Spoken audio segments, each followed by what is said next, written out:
Hello, बच्चों. Let's read the question. The question says that the total surface area of a solid right circular cylinder is 231 centimeter square. If curved surface area is 2 by third of total surface area, then determine the radius of its base. कह रहा है कि एक कोई right circular cylinder है जिसका जो total surface area है वो कितना 231 सेंटीमीटर स्क्वायर है और साथ में उसने बोला जो कर्ड सरफेस एरिया जो है ना वो 2/3 है किसका टोटल सरफेस एरिया का और साथ में बोलता है डिटरमाइन करो और हमें निकालना क्या है कि रेडियस बताओ कि रेडियस ऑफ द बेस कितना होगा। अगर सबसे पहले में देखें कि उसने हमें गिवन क्या क्या है, हमें यहाँ पे जो गिवन है उसने हमें देखा टोटल सरफेस एरिया TSA किसका सिलेंडर का ऑफ सिलेंडर सिलेंडर कितना गिवन है भाई टोटल सरफेस एरिया गिवन है 231 सेंटीमीटर स्क्वायर। ये यहाँ पे गिवन था 231 सेंटीमीटर स्क्वायर 231 सेंटीमीटर स्क्वायर। साथ में उसने हमें एक चीज और दी थी कि कर्ड सरफेस एरिया क्या है 2/3 है 2/3 है किसका टोटल सरफेस एरिया का।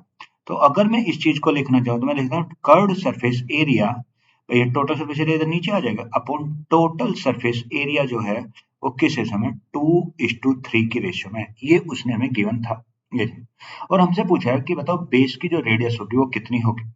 अब जैसे कि हम जानते हैं तो हम जानते हैं टोटल सरफेस एरिया कितना होता है भाई, टोटल सरफेस एरिया होता है सिलेंडर का कितना होता है 2 पाई r ब्रैकेट में r प्लस h, ये तो होता है टोटल सरफेस एरिया। दूसरा होता है कर्ड सरफेस एरिया, क्या होता है 2 पाई r और h। टोटल सरफेस एरिया होता है 2 पाई r ब्रैकेट में r plus h, curved surface area होता है 2 पाई r h, ये होता है ये। अब अगर मैं यहाँ पे वैल्यू पुट करूं और मैं इसे सोल्व करें तो आइए करते हैं। अब देखो उसने हमें दे रखा था टोटल सरफेस एरिया, तो सबसे पहले अगर लिखें कर्व सरफेस एरिया 2 पाई r h अपॉन 2 पाई r ब्रैकेट में r प्लस h, और ये किसके बराबर था जी, ये था 2/3 के बराबर था। तो 2 पाई r से 2 पाई r कट गए।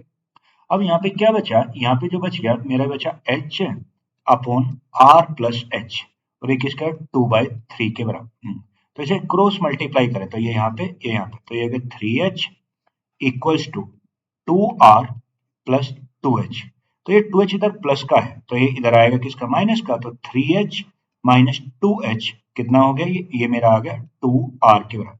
तो h की जो वैल्यू आ गई वो कितनी आ गई 2r आ, यानी मैंने h का मान निकाल लिया किसके टर्म में, r के टर्म में आ गया। अब उसने मुझसे ये नहीं पूछा, उसने क्या पूछा हमसे, रेडियस पूछी। तो अगर मैं यहाँ पे, अब देखो हमें किसका और मान पता है, टोटल सरफेस एरिया का मान पता है। तो अगर हम इन सारी वैल्यू को टोटल सरफेस एरिया में पुट कर दें, अब देखो टोटल सरफेस एरिया होता है 2 पाई, पाई तो ये हो गया, ये पाई, यह पाई का मान कितना होता है 22/7 इंटू आर, आर को आर ही रहना है, और इंटू क्या आर प्लस एच, तो आर और प्लस एच, एच कितना 2r, और ये मेरा किसके बराबर है, ये है मेरा 231 के बराबर है, गिवन था। अब देखो अगर इससे इसे देखें तो हो गया 44, ये हो गया 44/7, और ये कितना 2r प्लस आर 3r और इंटू आर, तो ये हो गया 3r का स्क्वायर और इक्वल टू कितना 231। अब 11 से कटा 11 दूनी 22 बचा 1 और 11 कम 11, 11 से काटा 11 चुक 4, ये अब 3 से कट गया कितना आ गया 7, ये।